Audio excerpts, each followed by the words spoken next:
Hello guys, and welcome back to Black Overland. In the second episode of me meandering through the Waterberg mountains, I left Marakele this morning and now it's 3:30 and I've just got to Waterberg Wilderness Reserve, which has a bumpy driveway up a little bit of an incline. But it's really beautiful bush. This isn't the first time I've been here. It is the first time I've been here alone though. And I hope you enjoy this episode where I'm just going to be spending 2 nights here at Waterberg Wilderness Reserve, doing some wild camping, you can call it. Really, it's not wild camping, it's off the grid camping. And I say that because there is a shower and a toilet to myself actually, so that's going to be nice to enjoy that. And it's quite a nice little reserve this. It is off the main tourist path. It's fairly inaccessible, as you can see by the conditions of this road. You don't need a 4x4, but you definitely need a high clearance vehicle to get in here. And it's just really a nice little quiet spot to spend some time alone in the bush, which is exactly what I'm going to be doing. And yeah, I want to get back to camp now. Well, I want to get to camp now. I want to crack open a beer and I want to put a fire on. Enjoy this episode. I'll see you guys when I'm at camp.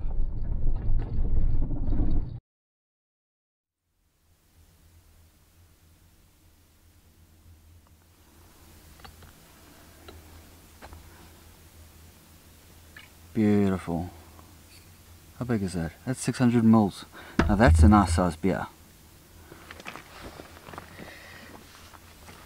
Cheers.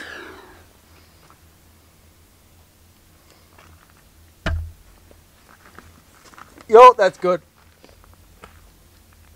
That was an interesting drive. I never bothered to look at the maps from Marakele to this side of the Waterberg before I left. I just presumed that there would be a road running like along the mountain range. Anyway, when I got to Tabazimbi after I left, I thought, okay, let me just check. So I put in a route on Google Maps, but I mean, I didn't have any connectivity because I don't have cell C coverage there. So Google Maps just spat out 3 different drives, all of them along main roads.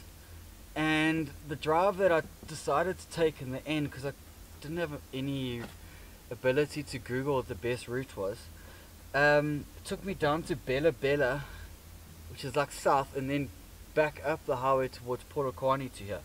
Now I thought that I could have just come in from the road that runs through the valley from here to Legends, but I don't know, maybe Google Maps has better ideas. I think when I get back I'll have to Google it to see if there was another route, because I was really keen to go along the mountains. Anyway, it took me like 4 hours to get here, which is quite a bit longer than I expected it to. And yeah, I'm happy to be in camp now. It's about 4:30. I've thrown the camp together.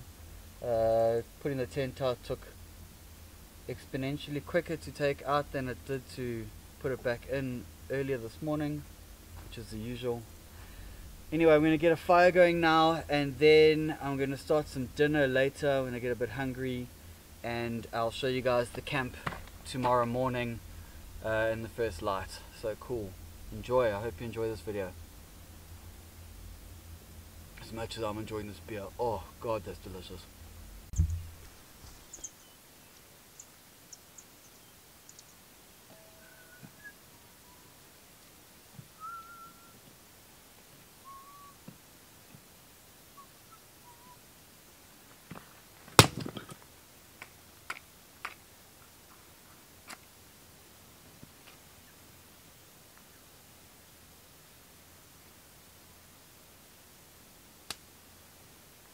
This time of year everything's so dry, and that is why they give these big cast iron like plates, so that there's no chance of spreading a wildfire, which is nice because then I can put a fire wherever I want.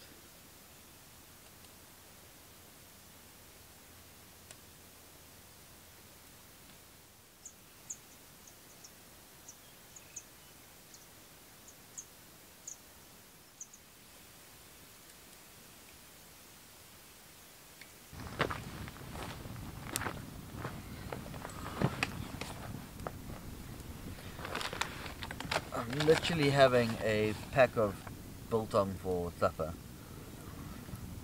This wood isn't great. I bought it in Bella Bella, and I think it's just wet gum, so it's not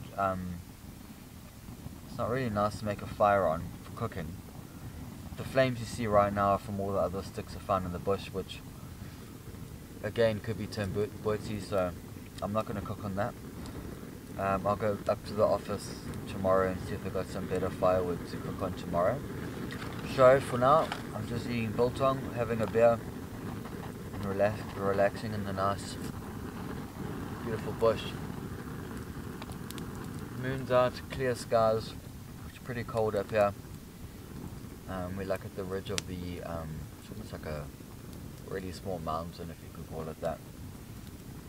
So there's a slight breeze coming through and it's pretty chilly.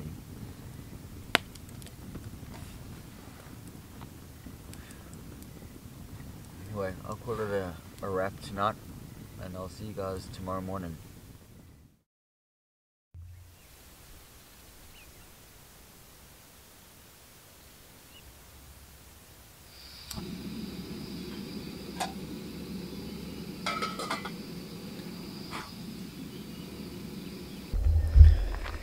Morning guys, so it's day 2 at Waterberg Wilderness Reserve, and I thought I'd just give you a walk around my campsite. So I've just put my tent in this little corner here. It was the flattest, smoothest ground that I could find here, because I've got 2 mattresses, but they're quite thin and this place is quite rocky, so I wanted to make sure that I was on a smooth surface. Every campsite has one of these big cast iron, like a drum type of thing that you can make a fire in, and then they also give you a lid so that you can cover it up when you're done, so you don't cause any fires, runaway fires, which is a nice feature. Then there's also a separate bra, so bra with a grid and 2 levels so you can bra on, with a nice worktop here, and that's all underneath a nice cover, so that's cool for summer. You can get out of the storms and stuff like that. And every campsite has a big tree to camp under. I don't know what type of tree it is, but it provides a lot of shade. The campsites are pretty big. You could easily fit a group of 4, maybe 4 trailers in here. So if you've got many friends or you want to come with the family and something like that, extended family, you can fit everyone in. And each campsite has its own ablution facility, which is this freestanding building here. And in the building you've got your own little kitchen, hot and cold water on tap, little basin to wash up and put your dishes on, make that a bit brighter. And in the ablutions you've got a shower, and it's going to come out, gas geyser, toilet, and a basin and a mirror so you can look at yourself. Hello. Really nice. Water's clean, it's drinkable. I bring my own water though. But just a really nice little spot, and just listen to the bush, it's absolutely beautiful.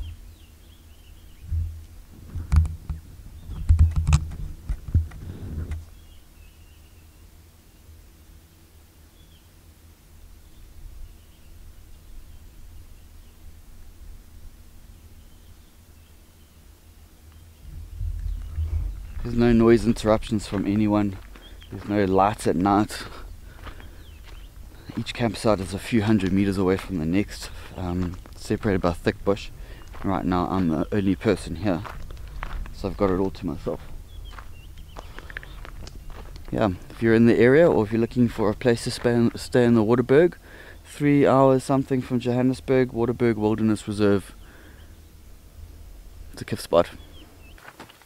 The ground here is very rocky, so just to give myself a little bit of a more comfortable ride and more traction on the trails, I'm taking my tires down to I'll probably try about 1.4. At the moment they're on 2.2 bar. If 1.4 is still too hard, then I can go down softer.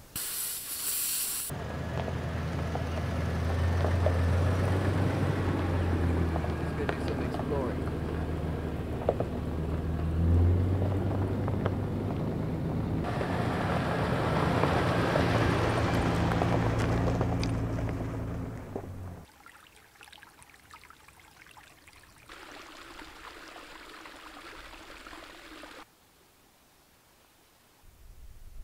I'm amazed that the river's flowing at this time of year, considering we haven't had any rain in the last few months.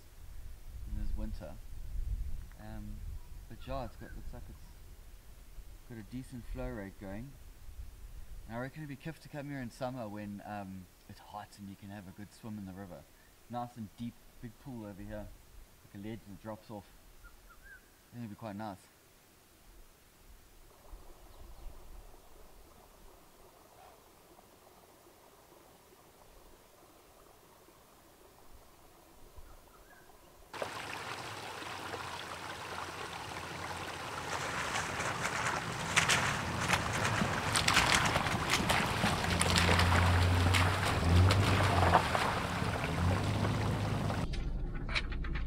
Checking out the map here, and they've got a section here called the Fun Sail Road. Whether that's named after Fun Sails Pass in Namibia, I don't know. They don't have any directional arrows, so I don't know which is the right way to do it, whether it's meant to be coming in from this side or going out from this side.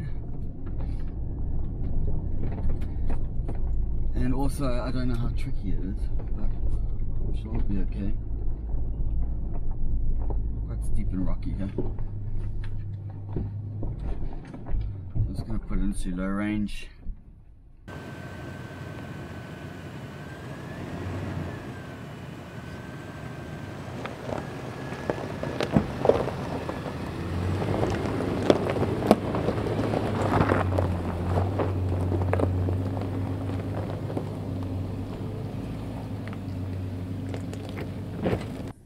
See what the trail has in store for us.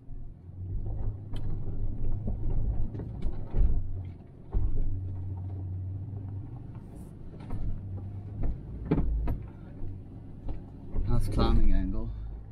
Took about, I don't know, 30 degrees maybe. Maybe just a little bit lower than 30 degrees. And yeah, having dropped my tire pressure down really helps a lot. Just makes it so much more comfortable.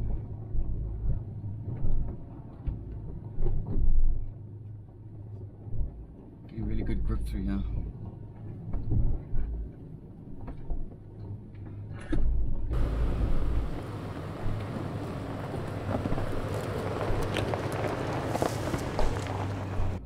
Oh, this is piss, man.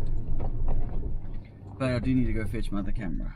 So, giraffe right here.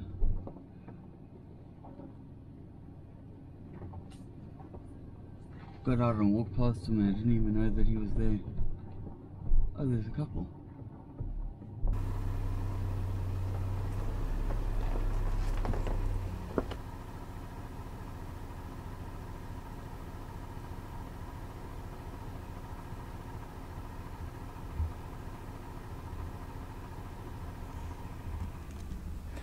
Quite amazing. I walked right past him and I didn't even know he was there. He was like literally a few meters away from me.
That was Kef.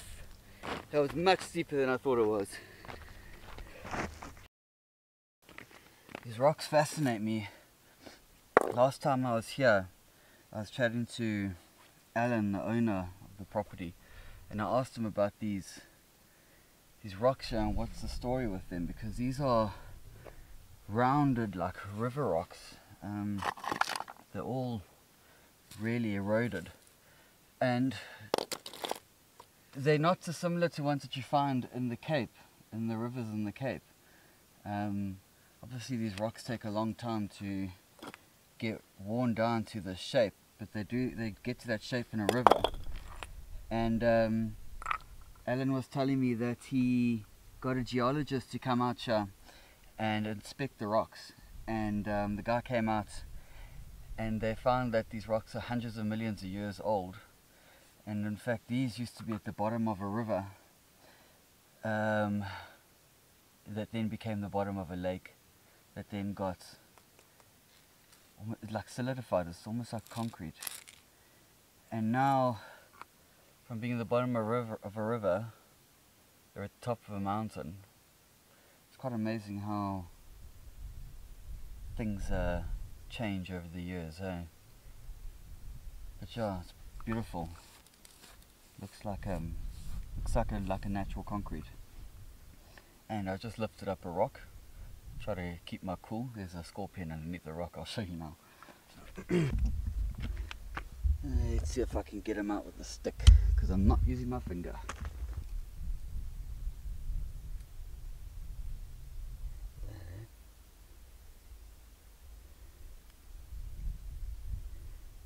That is not a nice guy. He's got small pincers. A way to tell scorpions and how dangerous they are is the size of their pincers. If they've got little tail and thick pincers, then they're pretty harmless, and if they've got a thick tail and little pincers, then they're pretty nasty. It's because they use their tail more than their pincers. And that guy had small pincers.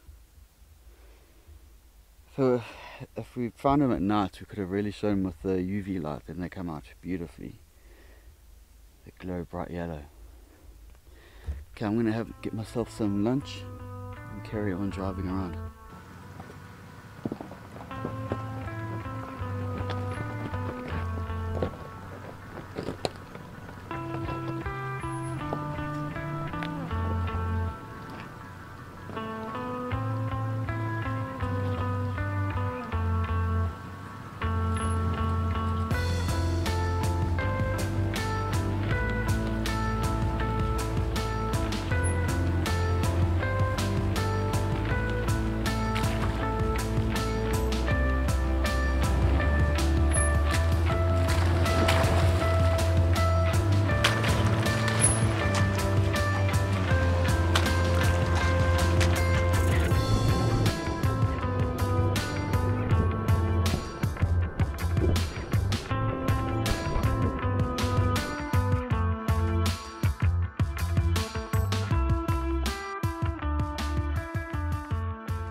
Decided to get some proper wood from reception, because this is the stuff that I bought in Bella Bella, which is, I think, just gum.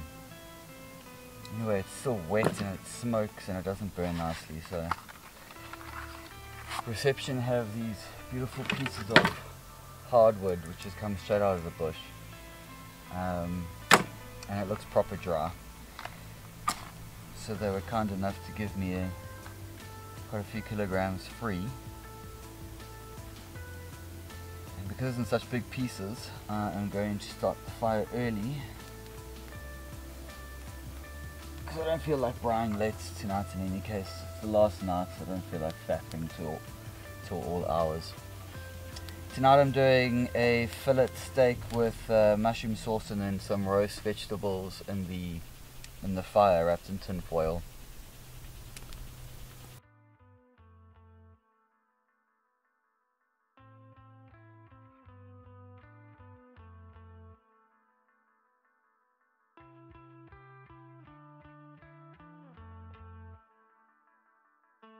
And it's officially beer o'clock.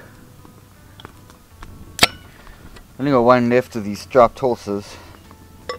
I only did buy 3, but I think because they get this, it's 20 rand at the tops in Bella Bella, which is stupidly cheap. So I reckon I'm gonna buy a whole bunch when I come out tomorrow on the way home. No ways would I find those that cheap in Johannesburg. Cheers.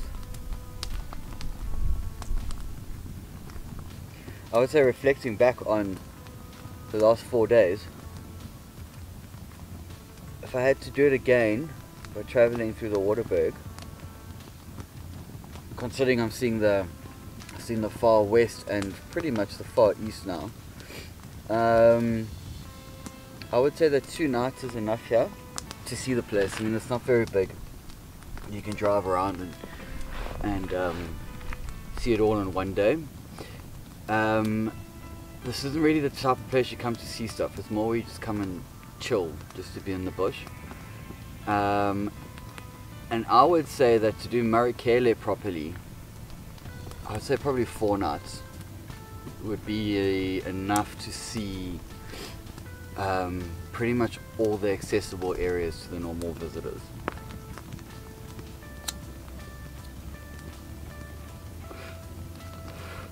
So if I had to try and do the Waterberg again, I reckon I would start off here, do 2 nights here, then I'd like to do 2 nights somewhere in the middle, in between here and Marakele, and then probably 4 nights at Marakele. So what's it, that's 8 nights in total, and then you've seen enough of the area and everything it has to offer. Time of year to come, this is a nice time of year. We've been here in August and the cold front came through and it was really cold and windy. It was extremely unpleasant actually, the weather was horrible. So I'd say up until the end of winter, from now until the end of winter is a nice time. But obviously summer will be cool here because you've got all the summer birds and you can swim in the river and everything's green and lush and pretty and much warmer. But in terms of just perfect weather, I mean, this is just perfect weather. It's mid-20s during the day, and at night it's getting down to probably like 6 or 7 degrees, which is quite comfortable. So I'm doing a fillet, which I have to wait for the fire to get ready. In the meantime, I'm going to start preparing my sauce and veggies. So I'm going to put half a butternut and sweet potato wrapped in foil and seasoned and throw them into the coals. And then for a sauce over the steak, I'm doing a gorgonzola, pretty much just found what I've got in the fridge. I've got some gorgonzola, garlic, red onion, green pepper, mushroom, and then I bought cream with 2. I'm going to cut all those up, and what I'll do is I'll start with the frying the onion and the garlic and the mushroom and the peppers together, brown those, make them nice and glazed. Then I'll put in a little bit of cream, then I'm going to put in some gorgonzola, then I'm just going to mount the gorgonzola in the sauce, and then add the cream and mix and mix and mix until it's all ready, and then I'll add seasoning to taste. So for now, I'm going to start with the worst part, which is the onions. Wear my glasses so that they don't make me cry. People have told me the trick to not crying from cutting onions is to not build an emotional attachment with them. It's a corny joke,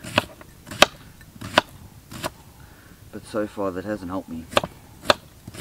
Okay, that's one small onion. Since I'm out here in the bush alone, I don't have to worry about kissing anybody. I'm going to smash the garlic on.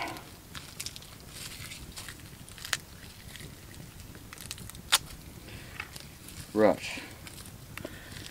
That's a big stick of garlic. Yeah, why not? Cut them up.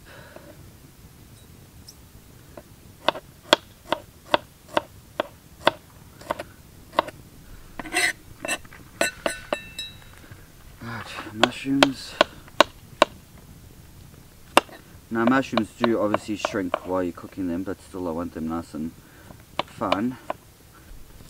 Okay, and then green pepper.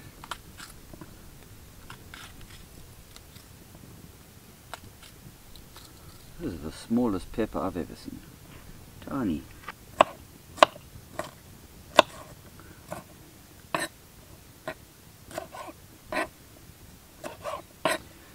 Okay, so I'm going to put those in my bowl and get them ready to start frying up. Then we're going to wait for the fire to get ready for the fillet, and then I'm just going to cut these in half and throw them in some tin foil with some seasoning.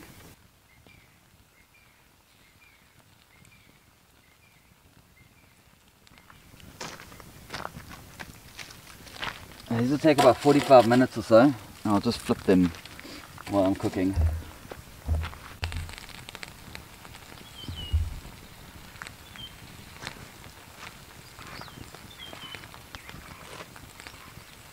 I just love the chorus of the birds in the bush as they go to sleep.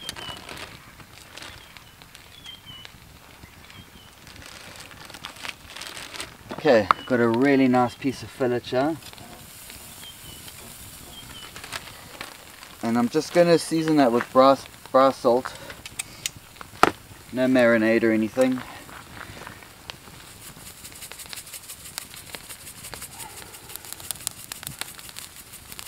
I like my fillet medium, so I'm not going to cook it too quickly.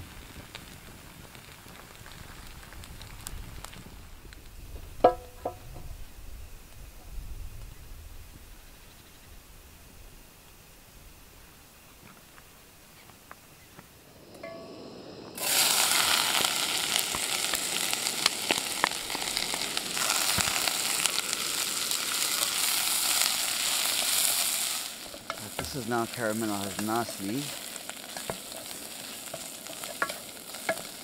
Amazing how it reduces down to almost nothing. Okay, I'm going to throw a little bit of, well, I'm going to throw all the cream in now.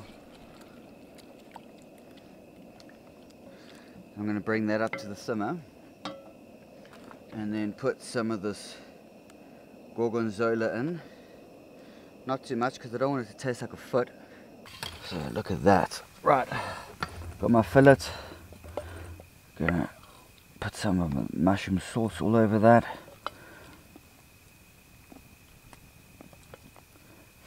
And my pumpkin, or butternut, and the sweet potato, all drizzled.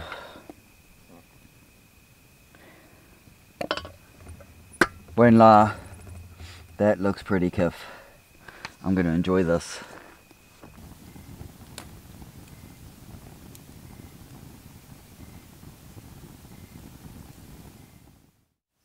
Good morning, it's my last morning here at Waterberg Wilderness Reserve. It's been a wonderful 2 days. It's been a fantastic 4 days in the Waterberg. It's such a beautiful part of the country. Just stretches of beautiful bush against the mountainside, going for hundreds of kilometers, and it's really just a wonderful wilderness area in South Africa. And I would definitely recommend getting out here. It's only 3 hours from Johannesburg, 2 hours from Pretoria. There's many different accommodation options out here. You can do camping like this, off the grid camping, all the way up to 5-star lodges. There's something for everyone. And to stay here is really affordable. The Waterberg Wilderness Reserve, I think it's 170 Rand per person per night. Marakele is about 300 and something Rand. Obviously Marakele is a national park, so it's national park rates. They've got conservation fees and community levies in that 300 odd Rand. But still 300 Rand for camping is not a bad price. But yeah, I highly recommend if you want to get a nice bush experience close to Johannesburg. Kruger's too far, Waterberg's definitely something to consider. So I'm going to finish my cup of coffee now and pack up, and then I'm going to, I have to take this tent down. I hope that takes quick. I hope you guys enjoyed these 2 episodes of the Waterberg.